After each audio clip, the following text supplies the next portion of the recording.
Welcome to Moonlit Murders. I'm Alistair Gray. Tonight, pour yourself a whiskey, dim the lamps, and let the little gray cells do the heavy lifting. Tell me in the comments where you're listening from. A cottage in Cornwall? A flat in Manhattan? I read everyone. Chapter 1. Introduction and Setup. Ah, my dear listeners, settle in. Let the world outside fade away as we step back in time. The year is 1926, a time when the scars of the Great War still lingered like smoke on the horizon, and the bright lights of the Jazz Age tried valiantly to chase away the shadows. Autumn has descended upon the home counties of England with a painter's brush dipped in bruised golds, fiery oranges, and deep arterial reds. The leaves crunch underfoot like whispers of forgotten secrets, and the air carries the crisp bite of impending frost. Our story unfolds at Willowmere Manor, a sprawling Tudor estate nestled 2 hours west of the bustling heart of London. This grand old pile, with its twisted chimneys and mullioned windows, stands like a dowager duchess who has witnessed the rise and fall of empires, her better days etched in the weathered stone and ivy-cloaked walls. Built in the reign of Elizabeth I, Willowmere has hosted kings, courtiers, and more recently, the nouveau riche who made their fortunes in the industrial boom. But tonight, it harbors something far more intriguing, a puzzle that will test the mettle of the world's greatest detective. Enter Hercule Poirot, the meticulous Belgian sleuth, freshly returned from his adventures aboard the luxurious Blue Train, where he unraveled a web of deceit among the glittering elite. Poirot, with his egg-shaped head, his impeccably waxed mustache that curls like the wings of a vigilant eagle, and his fastidious nature that abhors even the slightest asymmetry, has been drawn here by an enigmatic summons, not an ordinary invitation, mind you, no engraved card on heavy vellum, but a cryptic telegram that arrived at his Whitehaven Mansions apartment just as the London fog began to thicken. The message read, "Come to Willowmere before the clocks strike 13. Urgent. W." Poirot, ever the connoisseur of the unusual, could not resist. What clock strike 13?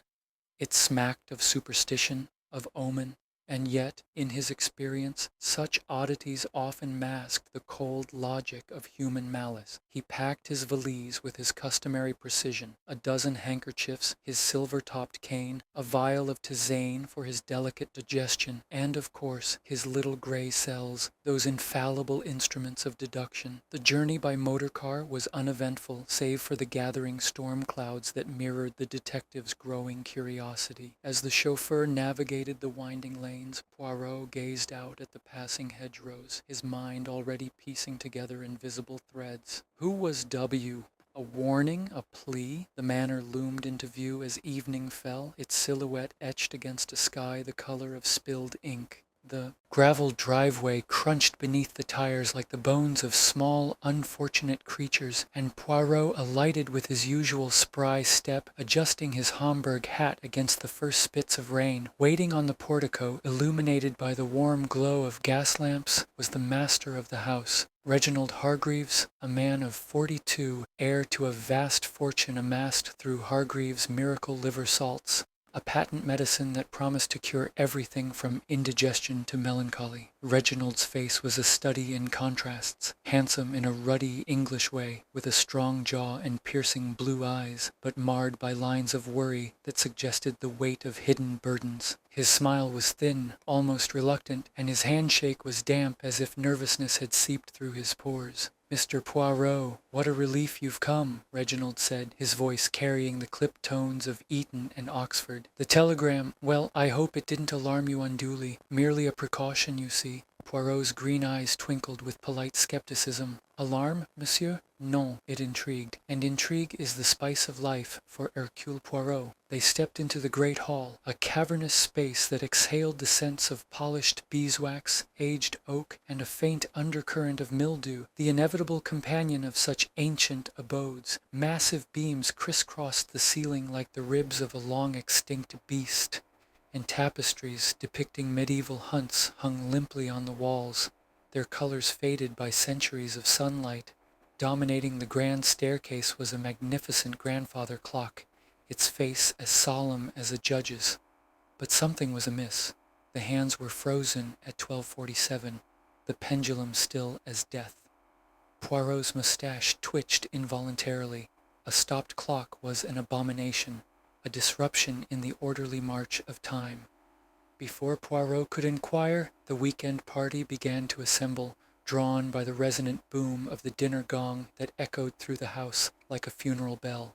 The guests emerged from various doors and corridors, each one a potential piece in the unfolding mosaic. First, Lady Beatrice Hargreaves, Reginald's wife of 10 years, 35, and still possessing the ethereal beauty that had once graced the West End stages as a celebrated soprano. Her voice, they said, could shatter crystal or soothe savage beasts, but scandal, whispers of an affair with a conductor, had silenced her career. Now she moved with the languid grace of one who relied on sherry to blunt the edges of regret, her emerald gown shimmering like a siren's call. Next, Captain Hugo March, a veteran of the Somme, his face weathered beyond his 38 years, with a limp from a silver shilling embedded in his thigh, a grim souvenir of no man's land. He leaned on a Malacca cane, his eyes haunted but sharp, and he was engaged to Miss Daphne March, Hugo's younger sister, 28, with hair like polished ebony and eyes as cold and unyielding as winter steel. She served as secretary to a prominent cabinet minister, her efficiency legendary, her discretion absolute. Daphne carried herself with the poise of someone who knew secrets that could topple governments. Then there was Dr. Felix Underwood, the family physician, a man of 50 whose wire-rimmed spectacles and neatly trimmed beard bespoke reliability, yet his hands trembled slightly as he adjusted his cufflinks, and he carried the faint aroma of carbolic soap mingled with something more elusive, perhaps the scent of hidden vices. The household staff was represented by Mrs. Nora Vale, the housekeeper, 60 years old, her spine as straight as a ramrod, her uniform starched to perfection, and her tongue capable of slicing through pretense like a well-honed razor. She had served the Hargreaves family for decades, her loyalty as unshakable as the Manor's foundations. Finally, an unexpected pair, Tommy and Tuppence Beresford, a young couple who claimed to be old acquaintances of Poirot from the war days. Tommy, with his boyish grin and rumpled suit, and Tuppence, her bobbed hair and vivacious eyes suggesting a flair for adventure. Poirot, however, had no recollection of them, a fact that piqued his interest immensely. Were they impostors, gatecrashers, or something more sinister? Dinner was announced, and the party filed into the dining room, a chamber adorned with silver candelabra and portraits of stern ancestors who seemed to judge every forkful. The table groaned under crystal decanters, roast pheasant, and aspics quivering like guilty consciences. Conversation flowed like the claret, a duel of half-truths and veiled barbs. Lady Beatrice raised her glass in a toast to new beginnings, her voice trembling slightly. Captain March drank deeply to debts repaid, his gaze flickering toward Reginald. Dr. Underwood observed the wine levels as though they might reveal confessions. Daphne spoke of parliamentary intrigues, while Mrs. Vale hovered like a vigilant ghost, ensuring every napkin was pristine. Poirot, ever observant, noted the undercurrents. A fleeting touch between Beatrice and the doctor, a glare from Daphne to her brother, the Beresfords' overly eager questions about the Manor's history. As the meal concluded with port and cheese, Poirot excused himself early, claiming a headache, a convenient fiction to allow solitary reflection. In his guest chamber, a cozy room with a 4-poster bed and a fire crackling in the grate, Poirot instead turned his attention to the anomaly that nagged at him, the stopped grandfather clock in the hall. Slipping downstairs in his silk dressing gown, he examined it closely. The hands were not merely halted, they appeared welded in place, deliberately sabotaged, and on the pendulum a subtle smear of what looked like fresh blood, already oxidizing to a rusty brown. Poirot's pulse quickened. This was no accident. Suddenly, from somewhere deep within the house, a shadowed corridor perhaps, or an upper floor, a woman's scream pierced the night, sharp and primal. It hung in the air for a heartbeat, then dissolved into laughter, as though terror and mirth were interchangeable twins. Poirot froze, his hand on the clock's casing. Whose voice, and why the shift from fear to frivolity? The Manor, it seemed, was alive with secrets, and the game had only just begun. Chapter 2. The Crime Discovered.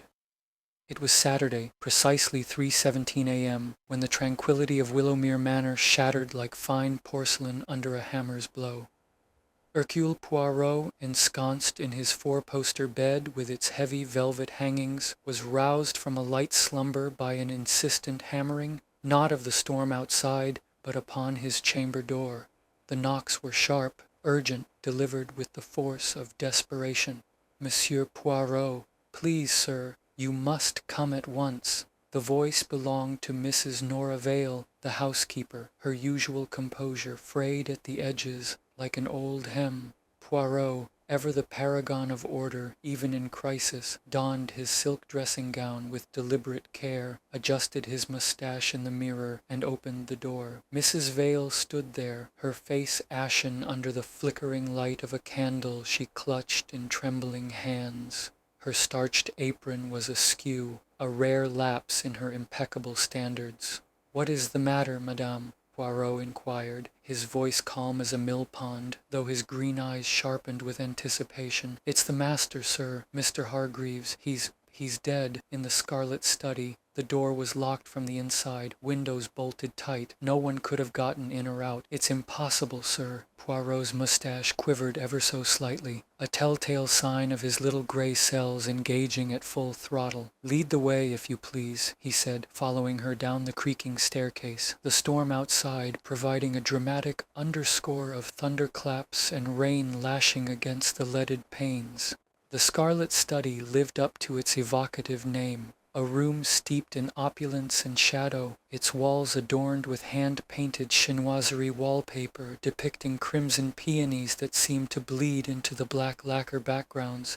Mahogany bookshelves groaned under leather-bound tomes, and a massive desk dominated the center, cluttered with ledgers, inkwells, and the remnants of a late-night vigil. The air was thick with the metallic tang of blood, mingled with the faint aroma of cigar smoke and spilled brandy. There, slumped at the desk, with his head flung back in a grotesque parody of repose, was Reginald Hargreaves. His throat had been slit from ear to ear in a single savage stroke, the wound gaping like a second mouth frozen in a silent scream. Arterial spray had arced across the desk and onto the priceless Aubusson rug beneath, staining its intricate patterns with dark, congealing pools. In his right hand, clutched with the rigor of death, was a silver letter opener, its blade slick with blood, engraved delicately, "To R from B, ever thine."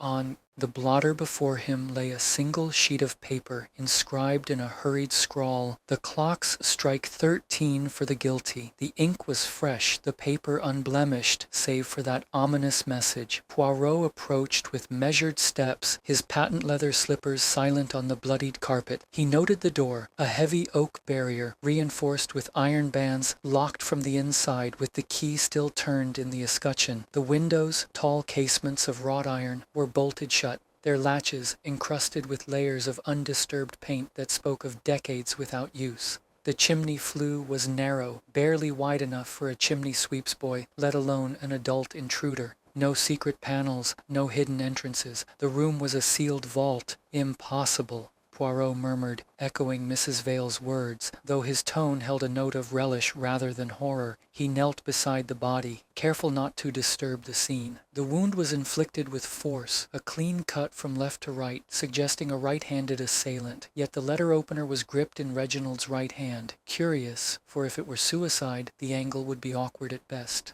Reginald had been right-handed himself, as evidenced by the pen callus on his middle finger. Footprints marred the blood on the floor, leading to the desk, but not away, as if the victim had staggered there alone. A brandy glass lay shattered nearby, shards glinting like diamonds in the lamplight, while the decanter on the sideboard remained stoppered, its level unchanged. And on the mantelpiece, ticking away with mechanical indifference, was the grandfather clock from the great hall, now miraculously functional, its hands pointing to 3:15. How had it been moved here, and by whom? The household stirred like ghosts summoned from their graves. Lady Beatrice arrived first, her nightgown disheveled, eyes wide with shock that quickly dissolved into hysterical sobs. "Reginald! Oh God, no!" She collapsed into Dr. Underwood's arms, who had appeared moments later, his medical bag in hand, though one glance at the corpse confirmed it was far too late for his services. Captain Hugo March limped in, his cane thumping rhythmically, face pale but composed. "Bloody hell," he muttered, averting his gaze from the gore. Daphne March followed, her steel eyes assessing the room with clinical detachment. The Beresfords, Tommy and Tuppence, hovered at the threshold, their expressions a mix of curiosity and feigned concern. Poirot barred further entry. "Touch nothing, mes amis. This is now a crime scene." By dawn, Inspector Japp of Scotland Yard had been summoned, arriving sodden from the downpour, his mackintosh dripping onto the hall tiles. "Locked room, eh, Poirot? You and your fancy continental methods. You're in your element here, aren't you?" Japp grumbled, though there was a glint of respect in his eye. "Non, mon ami." Poirot replied softly, his gaze sweeping the study once more. "I am in their element, the killers. And the waters are infested with piranhas, ready to devour the unwary."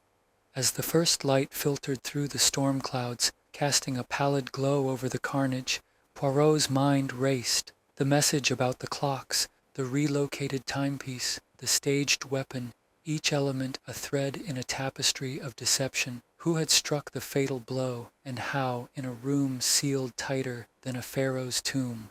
Chapter 3. Investigation begins. By mid-morning on that fateful Saturday, the storm had relented to a persistent drizzle, casting Willowmere Manor in a veil of muted grey. Hercule Poirot, having donned his immaculate three-piece suit and fortified himself with a cup of tisane, convened the household in the library, a sanctuary of intellect amid the chaos. The room was a bibliophile's dream, floor-to-ceiling shelves laden with gilt-edged volumes, the air redolent of aged vellum, pipe tobacco, and an undercurrent of dread that no amount of beeswax polish could dispel. A fire crackled in the hearth, but it did little to warm the chilled souls gathered around the long oak table. Inspector Japp paced near the windows, his boots leaving damp imprints on the Persian carpet, while Poirot stood at the head, his posture erect, his moustache a barometer of his focused intent. The suspects, no, the witnesses, as Poirot preferred to call them until proven otherwise, sat in uneasy silence.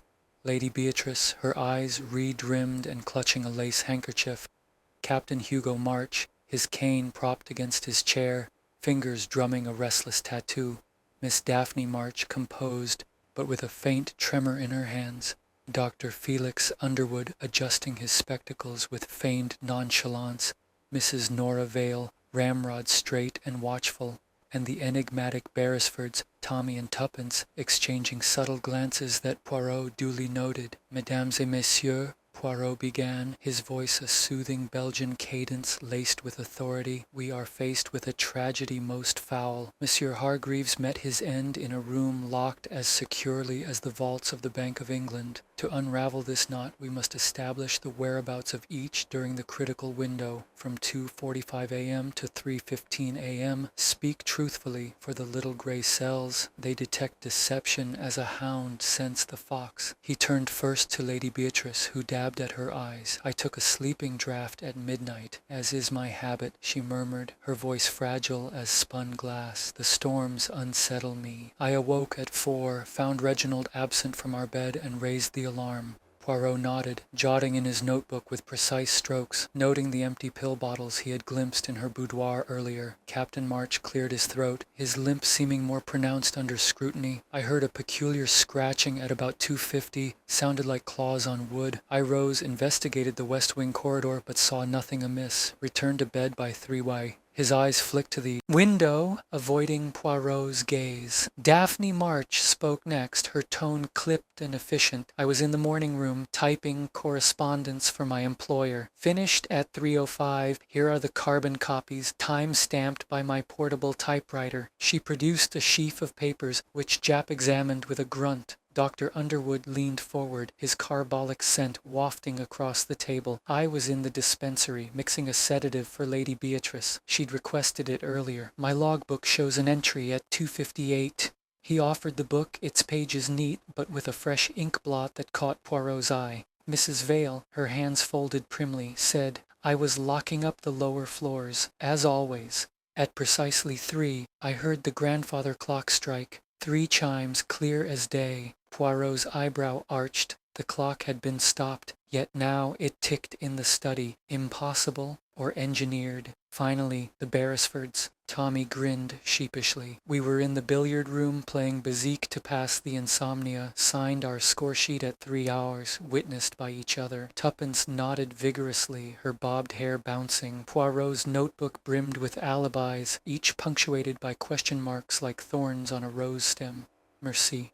Now to the physical evidence. He catalogued the clues with the precision of a jeweler appraising gems. First, the letter opener, Beatrice's anniversary gift, its engraving a whisper of intimacy turned deadly. "Ever thine," Poirot read aloud, watching her flinch. Second, a torn theater ticket from Reginald's waistcoat pocket. The mousetrap, dated 2 nights prior, stubs smeared with rouge that matched no one's in the room. Or did it? Third, a woman's kid glove, left-handed, monogrammed DM, snagged on the study's window bolt. The tier was fresh, silk threads gleaming. Fourth, a brass key, not fitting the study, concealed in the hollowed leg of Reginald's desk chair. Poirot tested the bolts himself, sealed with paint from 1894, per estate records, yet the glove's snag suggested recent tampering. Lunch was served amid the interrogation, a somber affair of cold cuts and consommé, where appetites were as absent as cheer. Lady Beatrice swallowed 3 pills with her soup, her hands shaking. Captain March's limp intensified during his recounting, a psychosomatic tell that Poirot filed away.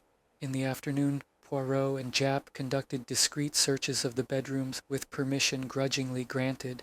In Beatrice's, more empty pill vials and a half-scribbled note dated yesterday, "I cannot bear the shame any longer." Suicide contemplated. March's quarters. A Luger pistol under the mattress. 1 round expended.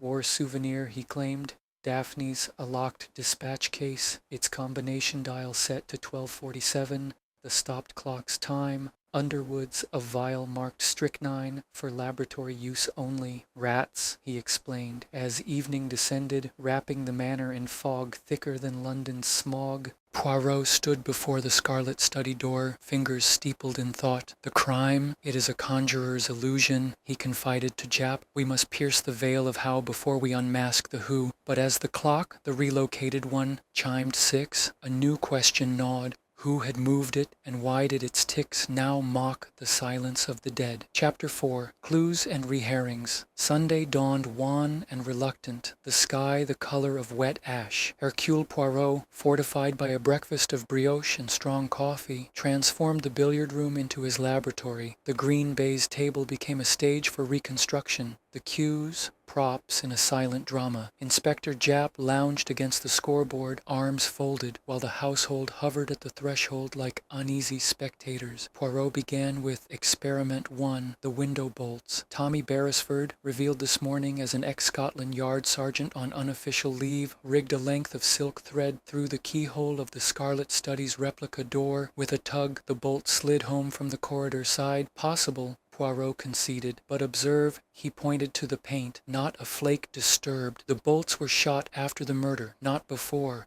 The thread is a red herring.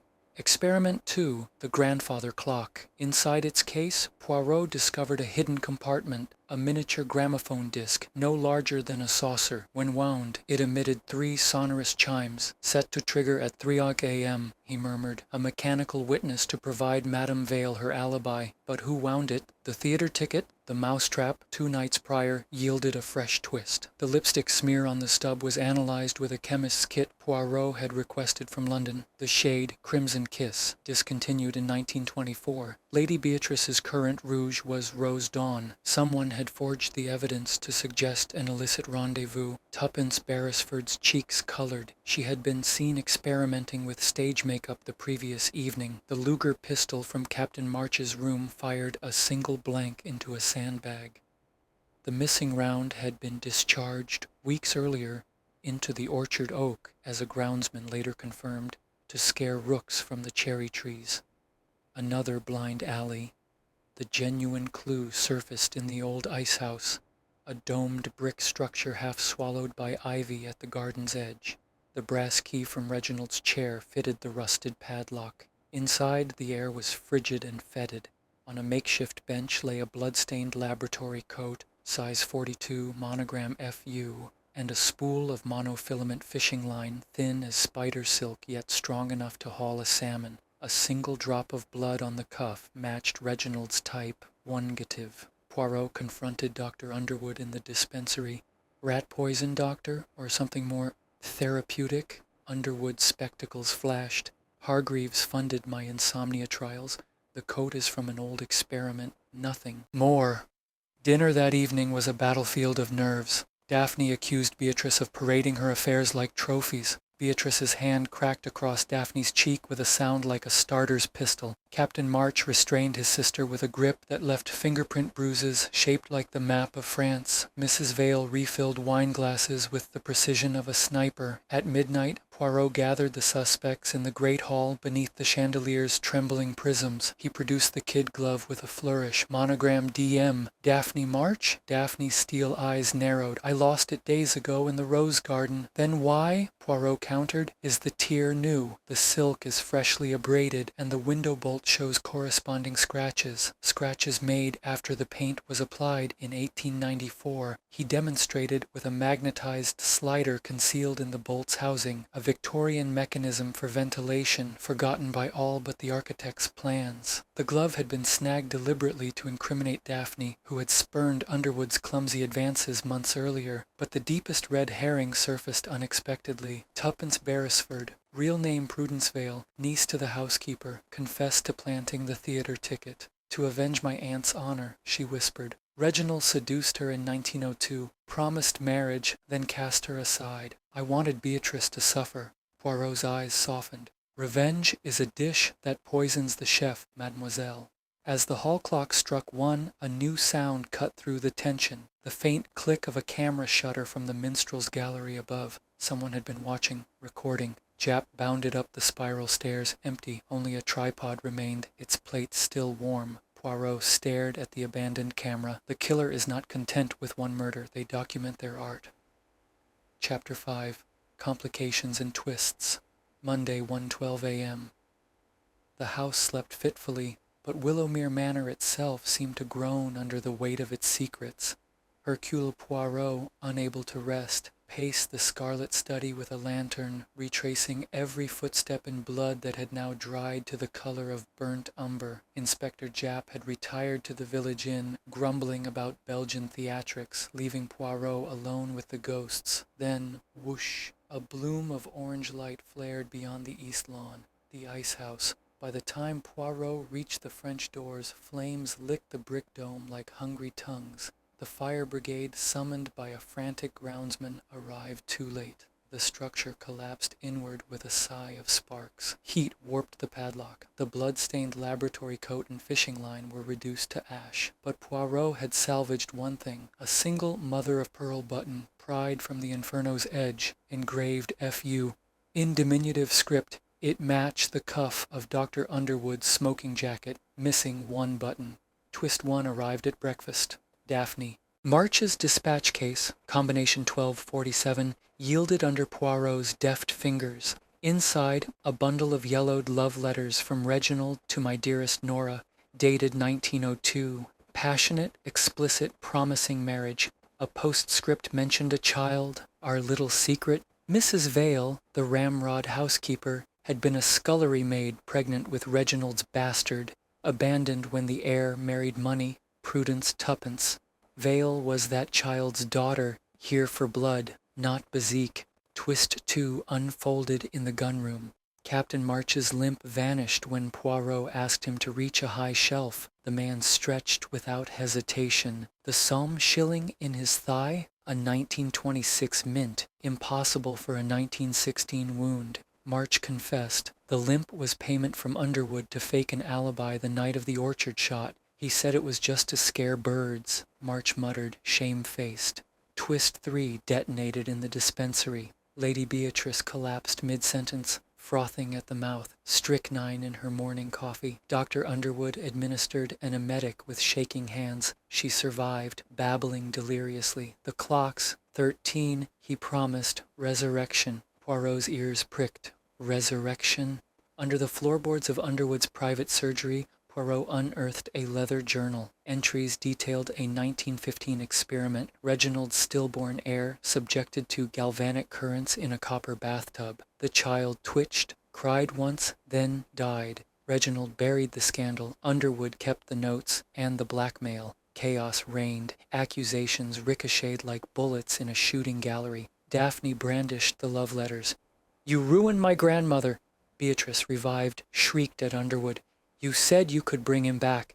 March lunged for the Luger, only to find Tommy Beresford, real name Detective Sergeant Sharp, embedded by Jap, blocking the drawer. Poirot retreated to the scarlet study, spreading clues across the desk like tarot cards. The mother-of-pearl button, the gramophone disc, a shred of magnetic tape from the minstrel's camera, blank. A single strand of fishing line knotted in a hangman's noose. He reconstructed the crime with string, a dressmaker's dummy, and the magnetized bolt slider hypothesis, but one anomaly remained, the camera in the gallery. Poirot wound the gramophone disc backward, hidden beneath the chimes, a faint whisper, "Forgive me, Felix," Lady Beatrice's voice.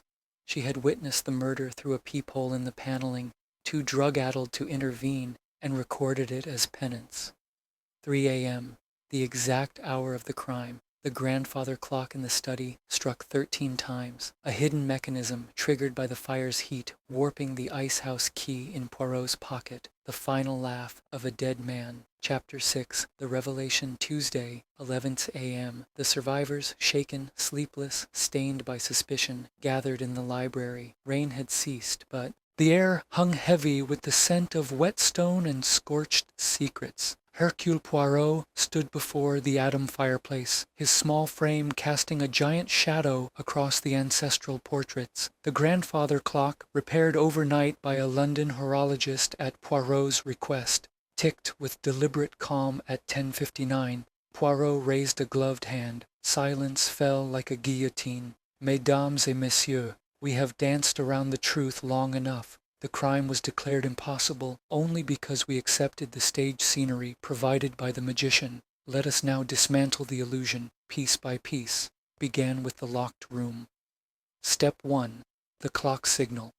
The hands frozen at 12:47 were not vandalism, but invitation. At precisely 2:47 a.m., the gramophone disc hidden in the pendulum was wound to chime 3 times at 3 hours, creating Mrs. Vale's false witness. The clock was then carried to the study after the murder, its ticks a mocking heartbeat.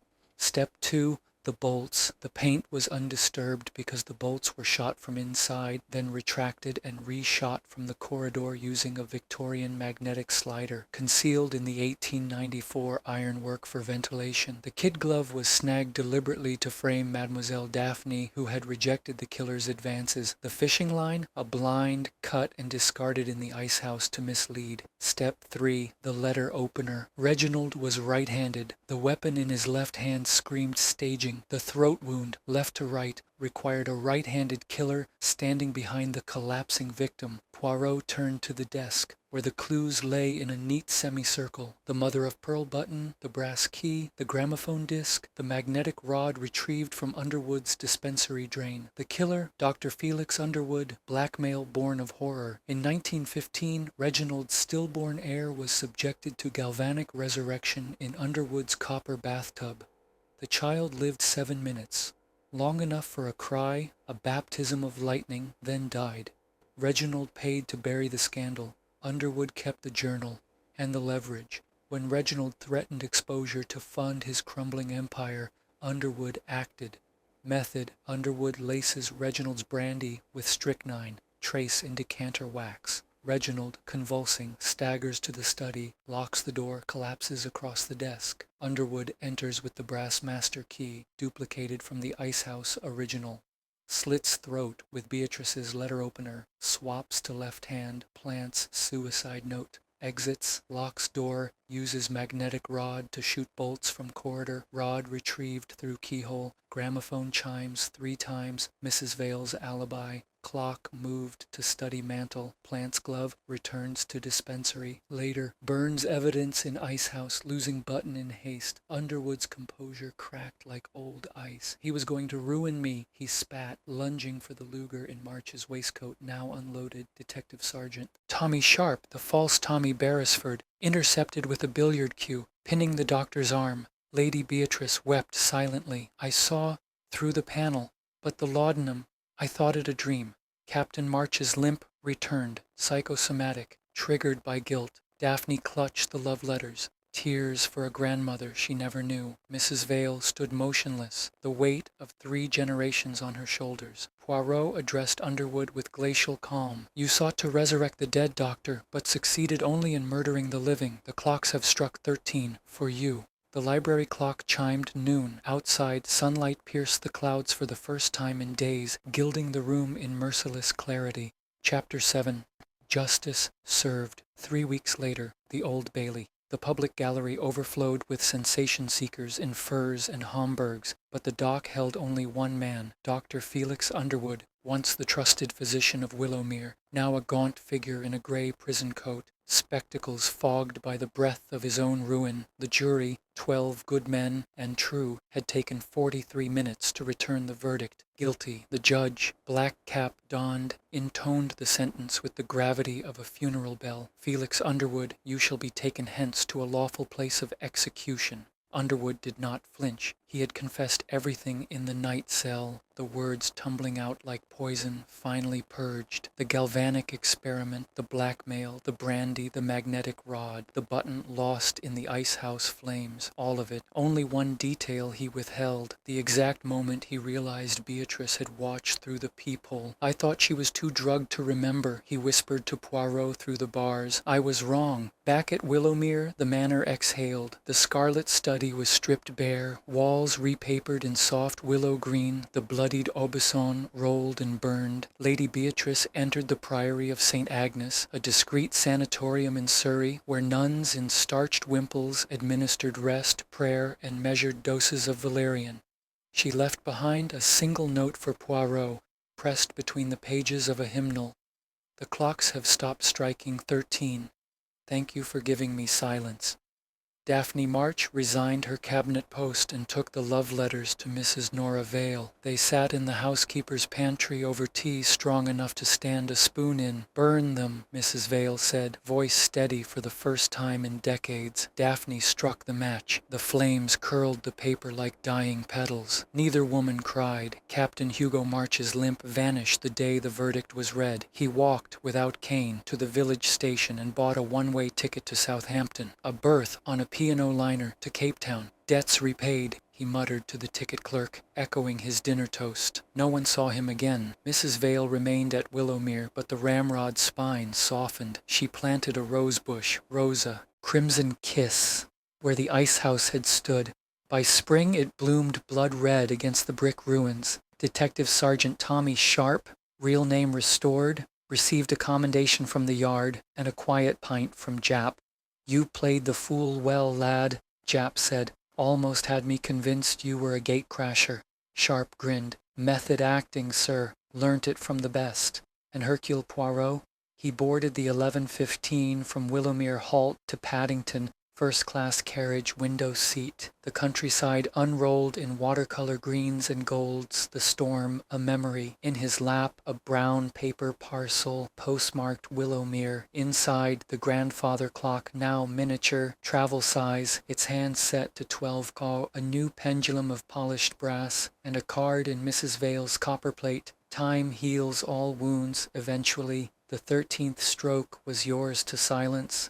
W. Poirot smiled, the famous moustache curling like a satisfied cat. He wound the tiny mechanism. It ticked with the precision of a heartbeat. At Paddington, he paused on the platform. A newsboy shouted headlines. Manor murder doctor to hang. Poirot bought a paper, folded it neatly, and tucked it under his arm. Then, with the sprightly step of a man whose little grey cells had triumphed once more, he hailed a taxicab. Whitehaven Mansions. S'il vous plaît. The cab pulled away. In the rear window, Poirot watched London swallow the countryside whole.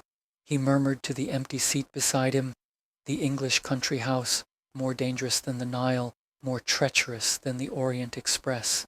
But order, toujours order, is restored."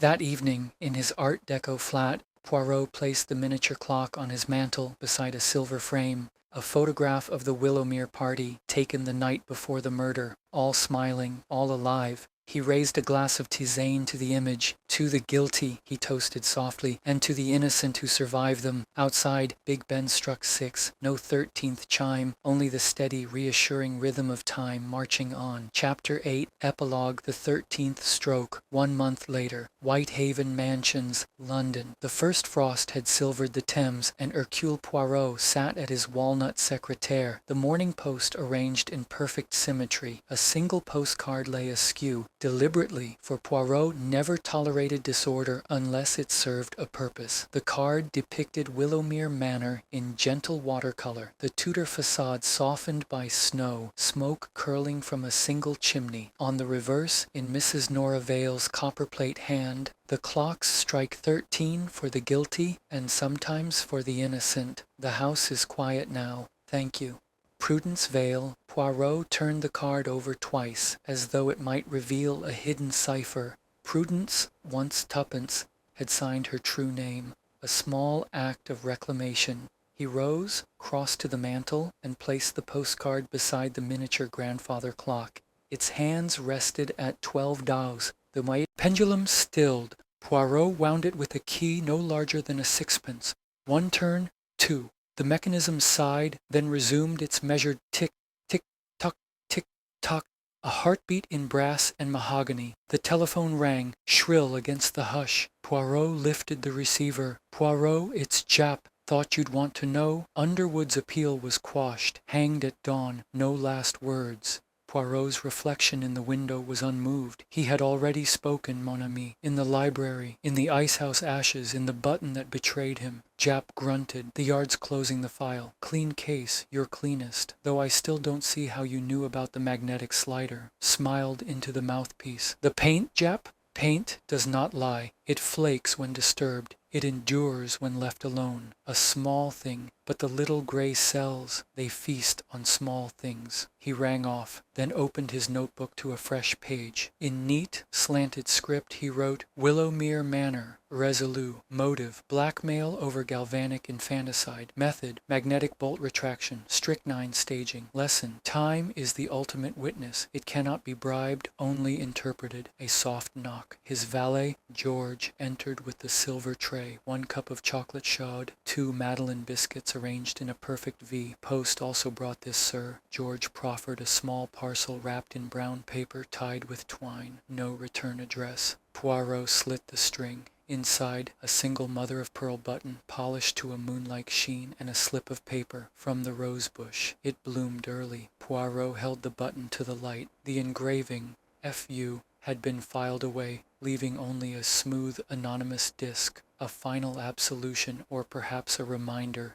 Guilt, like pearl, forms in layers. He pinned the button to the postcard with a brass map tack right over the Manor's front door. That evening Poirot dined alone at his usual table at the Savoy Grill. The maître d' bowed low. "Your regular, Monsieur Poirot, Saule Meunière?" "Oui, but tonight, avec un soupçon de citron." A twist, he thought. Life, like cuisine, benefits from the unexpected. Across the room, a young couple laughed over champagne. The woman's glove, kid leather, left hand, caught the chandelier light. Poirot's mustache twitched. Old habits. He raised his glass to the empty chair opposite. "To the 13th stroke," he murmured. "May it never sound again." Back at Whitehaven Mansions, midnight approached. Poirot stood at the window, London's lights glittering like scattered clues.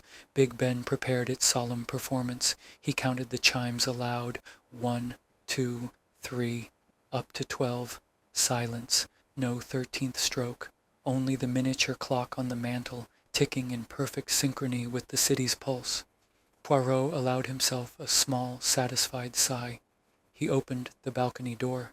Cold air rushed in, carrying the scent of coal smoke and the river. Somewhere a barge horn sounded, low, mournful, final. He spoke to the night, to the ghosts of Willowmere, to the little grey cells that never slept. Justice is the only clock that never lies, but mercy, ah, mercy, is the hand that stops it at 12. He closed the door. The miniature clock struck 12 soft notes, then fell silent. In the darkness, Hercule Poirot smiled. The case was closed. The manor was quiet, and somewhere in Surrey a crimson rose bloomed defiantly against the frost. And so ends Hercule Poirot and the Manor House Crime. If the little grey cells are still humming, tell me below. When did you suspect the doctor, and where are you listening from tonight until the next full moon? Lock your doors, but leave the window open just a crack for the truth. Chapter 8, Epilogue, the 13th Stroke. 1 month later, Whitehaven Mansions, London. The first frost had silvered the Thames, and Hercule Poirot sat at his walnut secretaire, the Morning Post arranged in perfect symmetry. A single postcard lay askew, deliberately, for Poirot never tolerated disorder unless it served a purpose. The card depicted Willowmere Manor in gentle watercolor, the Tudor facade softened by snow, smoke curling from a single chimney. On the reverse, in Mrs. Nora Vale's copper-plate hand, the clocks strike 13 for the guilty and sometimes for the innocent. The house is quiet now, thank you. Prudence Vale. Poirot turned the card over twice, as though it might reveal a hidden cipher. Prudence, once tuppence, had signed her true name, a small act of reclamation. He rose, crossed to the mantel, and placed the postcard beside the miniature grandfather clock. Its hands rested at 12. The pendulum stilled. Poirot wound it with a key no larger than a sixpence. 1 turn, 2. The mechanism sighed, then resumed its measured tick, tick, tock, tick, tock. A heartbeat in brass and mahogany. The telephone rang, shrill against the hush. Poirot lifted the receiver. Poirot, it's Jap. Thought you'd want to know. Underwood's appeal was quashed. Hanged at dawn. No last words. Poirot's reflection in the window was unmoved. He had already spoken, mon ami. In the library, in the ice-house ashes, in the button that betrayed him. Jap grunted. The yards closing the file. Clean case. Your cleanest. Though I still don't see how you knew about the magnetic slider. Poirot smiled into the mouthpiece. The paint, Jap. Paint does not lie. It flakes when disturbed. It endures when left alone. A small thing, but the little grey cells, they feast on small things. He rang off, then opened his notebook to a fresh page. In neat, slanted script he wrote, Willowmere Manor, Resolute. Motive, blackmail over galvanic infanticide. Method, magnetic bolt retraction, strychnine staging. Lesson, time is the ultimate witness. It cannot be bribed, only interpreted. A soft knock. His valet, George, entered with the silver tray. 1 cup of chocolate chaud, 2 Madeleine biscuits arranged in a perfect V. Post also brought this, sir. George proffered a small parcel, wrapped in brown paper, tied with twine. No return address. Poirot slit the string. Inside, a single mother-of-pearl button, polished to a moon-like sheen, and a slip of paper. From the rose bush. It bloomed early. Poirot held the button to the light. The engraving, F.U., had been filed away, leaving only a smooth, anonymous disc. A final absolution, or perhaps a reminder. Guilt, like pearl, forms in layers. He pinned the button to the postcard with a brass map tack right over the manor's front door. That evening, Poirot dined alone at his usual table at the Savoy Grill. The maître d' bowed low. Your regular, Monsieur Poirot? Sole meunière? Oui, but tonight, avec un soupçon de citron. A twist, he thought. Life, like cuisine, benefits from the unexpected. Across the room, a young couple laughed over champagne. The woman's glove, kid leather, left hand, caught the chandelier light. Poirot's moustache twitched. Old habits. He raised his glass to the empty chair opposite. To the 13th stroke, he murmured. May it never sound again. Back at Whitehaven Mansions, midnight approached. Poirot stood at the window, London's lights glittering like scattered clues. Big Ben prepared its solemn performance. He counted the chimes aloud. 1, 2, 3, up to 12. Silence. No 13th stroke. Only the miniature clock on the mantel ticking in perfect synchrony with the city's pulse. Poirot allowed himself a small, satisfied sigh. He opened the balcony door. Cold air rushed in, carrying the scent of coal smoke and the river. Somewhere, a barge horn sounded, low, mournful, final. He spoke to the night, to the ghosts of Willowmere, to the little grey cells that never slept. Justice is the only clock that never lies, but mercy, ah, mercy, is the hand that stops it at 12. He closed the door. The miniature clock struck 12 soft notes, then fell silent. In the darkness, Hercule Poirot smiled. The case was closed, the manor was quiet, and somewhere in Surrey a crimson rose bloomed defiantly against the frost. And so ends Hercule Poirot and the Manor House Crime. If the little grey cells are still humming, tell me below. When did you suspect the doctor, and where are you listening from tonight? Until the next full moon, lock your doors, but leave the window open, just a crack, for the truth. Chapter 9, Patreon Teas and Community. Upbeat 1920s piano rolls in,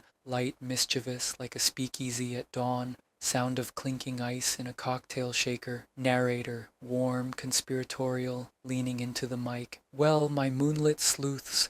Curtains down on Willowmere. The clocks are silent. The guilty swing, and Hercule Poirot is, no doubt, sipping tisane in Whitehaven mansions, polishing that magnificent moustache. But before you drift off to dreams of locked rooms and magnetic bolts, let's keep the fire crackling a little longer. Sound of a match striking, a fresh log pops in the hearth. If tonight's tale set your little grey cells alight, consider stepping deeper into the shadows with us. Over on Patreon, our private speakeasy for the truly obsessed. We're uncorking exclusive delights every full moon. Next week, the Orient Express Blood Orange, a brand new, never-before-heard Poirot mystery set aboard the Simplon Orient in 1932. Snowbound, champagne sabotage, a murder in a moving locked compartment, and yes, a custom cocktail recipe to match. Patreon sleuths get the full audio 48 hours early, a PDF dossier with floor plans, suspect dossiers, and red herring recipes, monthly live Q&As where you grill me on clues I almost missed, bonus micro mysteries, 5-minute bedtime bafflers for when you need a quick deduction.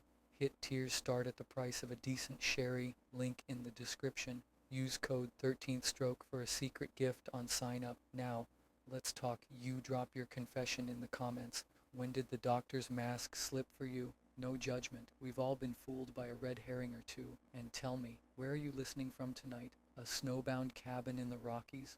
A rainy balcony in Singapore? Under the covers in a dorm room in Edinburgh? I read every single comment last month. Someone listened from a lighthouse off the coast of Tasmania during a storm. That's dedication. Alistair, the fishing line twist, had me yelling at my headphones on the tube. My neighbor now thinks I'm unhinged. Worth it. You're not unhinged, darling. You're invested. Community challenge. Screenshot your comment below and tag a friend who needs a locked room mystery in their life. The most creative tag gets a personalized Poirot voice note from yours truly, complete with Belgian accent and dramatic pause. 1. The kid glove was left-handed, Underwood's dominant hand. 2. The theater ticket was dated 2 nights before, but the lipstick was fresh. Someone planted it after the murder. 3. The ice house fire started at 1:12 a.m., exactly 13 hours after the body was found. Coincidence? None. Rewind, re-listen, let the little gray cells feast. And finally, if you've enjoyed this slow burn descent into 1920s deceit, do 3 things for me, won't you? E. Not the dinner gong. Every review is a brick in the wall between order and chaos. Until the next blood moon, this is Alistair Gray, signing off from Moonlit Murders. May your doors stay locked, your bolts stay painted, and your conscience impeccable now. Blow out the candle, but leave the window open, just a crack. You never know what truth might slip in with the fog. Chapter 10. Credits and relaxing outro. And so, the manor sleeps. The clocks are silent. The guilty have danced their last waltz with the hangman, and somewhere in London Hercule Poirot is folding his napkin into a perfect square, satisfied that order, toujours order, has been restored. Before you let the night take you, let me light the path out of Willowmere with a few quiet thank yous. Written, narrated, and produced by Alistair Gray. Your guide through the fog. Sound design by Evelyn Hart. She gave the thunder its growl, the clock its heartbeat, and the ice house its dying scream. Original score composed by Marcus Vale. Every muted trumpet, every brushed snare, every tick was his. Historical consultation by Dr. Clara Beaumont, who ensured the strychnine dosage was lethal and the 1926 shilling was impossible. Cover art painted by Lila Moreau. Look closely at the digital thumbnail. The 13th stroke is hidden in the rose bush. Your names are etched in the case file. Production notes for the insatiably curious. The grandfather clock was recorded in a decommissioned Tudor manor in Kent.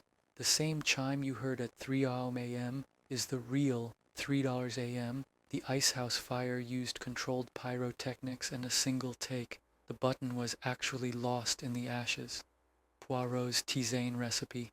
1 part chamomile, 1 part verbena, a whisper of bergamot. Steep 7 minutes, never 6, never 8. A final dedication to Agatha Christie, who taught us that the quietest drawing room can hide the loudest scream, and to you for staying until the embers dimmed. Now, close the dispatch case, snuff the candle, let the rain be your lullaby, but before you drift, one last ritual. Good night, my sleuths. Dream of locked rooms you can leave, and if you wake at 3 a.m., check the bolts, just once. Rain ceases, the fire dies to a single glowing coal, fade to black.